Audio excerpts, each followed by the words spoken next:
Have you ever opened Excel for the first time on a new job and felt completely lost, staring at dozens of icons, unfamiliar tabs, and a grid of cells stretching in every direction? You're not alone. Every MIS executive, data analyst, and business analyst starts exactly here. The good news is that once you understand how Excel's interface is organized, you'll never feel lost in a workbook again, whether it's your own file or a colleague's messy 40-tab report. In the next few minutes, you'll learn exactly how the ribbon, cells, and navigation shortcuts work together, so you can open any Excel file with confidence, find what you need in seconds, and avoid the rookie mistakes that get beginners in trouble at work. By the end of this lesson, you'll be able to identify and use the 4 core areas of the Excel interface: the ribbon, the formula bar, the worksheet grid, and the status bar. You'll be able to move around a worksheet quickly using keyboard shortcuts instead of scrolling, and open a workbook you've never seen before without accidentally changing something you shouldn't. This is the foundation every other Excel skill in this course builds on. So even if you've used Excel casually before, this lesson will tighten up habits that save you time and prevent errors every single day at work. Excel's interface is built around 4 areas you'll use constantly. First, the ribbon at the top is organized into tabs like Home, Insert, Formulas, and Data, and each tab groups related commands together. Instead of hunting through menus, you go to the tab that matches what you're trying to do. Formatting lives under Home, Charts live under Insert, Formula Tools live under Formulas. Second, the name box and formula bar sit just below the ribbon. The name box on the left shows you exactly which cell is selected, for example B4, and the formula bar on the right shows you the real content of that cell, which is critical because a cell can display 15% while actually containing a full formula. Third, the worksheet grid itself has rows numbered down the side and columns lettered across the top. Every cell has an address made from its column and row, like C7, and this address is what every formula in Excel is built from, so getting comfortable reading cell addresses now will make every future formula lesson easier. Fourth, the sheet tabs and status bar sit at the bottom. Sheet tabs let you jump between multiple worksheets in one workbook, since a single Excel file can hold dozens of sheets, each with its own data. The status bar quietly does something powerful.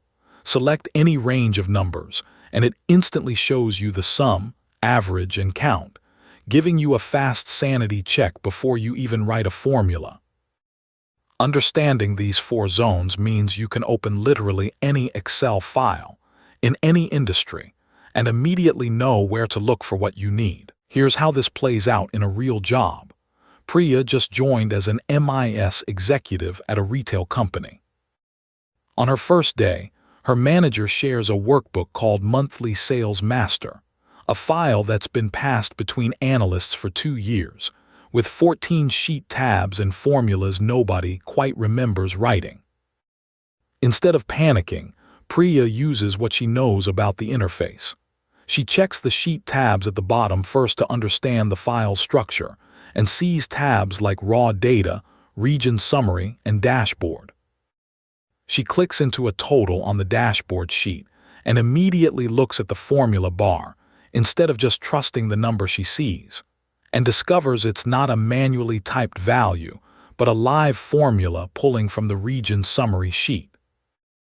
That one habit, always checking the formula bar before editing a cell, saves her from a mistake many beginners make: typing over a formula with a static number, silently breaking the report for everyone downstream.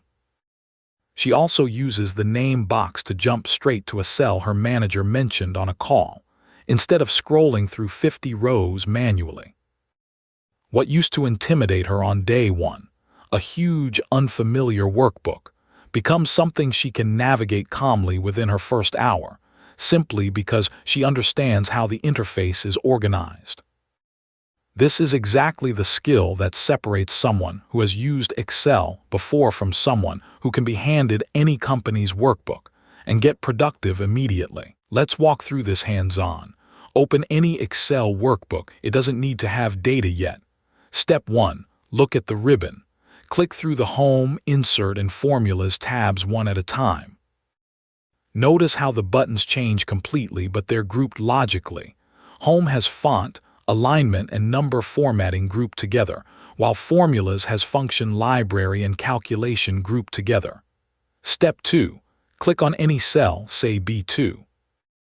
Look at the name box in the top left. It now reads B2. Type equals 5 plus 5 into that cell and press Enter. Click back on B2. The cell shows 10, but look at the formula bar. It shows the actual formula. This gap between what a cell displays and what it actually contains is the single most important thing to internalize in this lesson. Step 3. Practice navigation without your mouse. Press Ctrl and the right arrow from any cell with data next to it, and Excel jumps to the last cell in that continuous block of data instead of moving one cell at a time.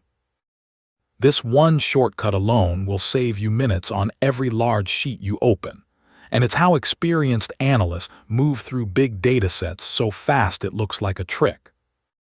Step 4. Type a cell address directly into the name box, for example D50, and press Enter. Excel jumps straight to cell D50, even if it's off-screen. This is exactly what Priya did in our business example, and it works on sheets with thousands of rows. Step 5. Look at the bottom of the screen. Right-click the status bar and you'll see options like Sum, Average, Count, Minimum, and Maximum.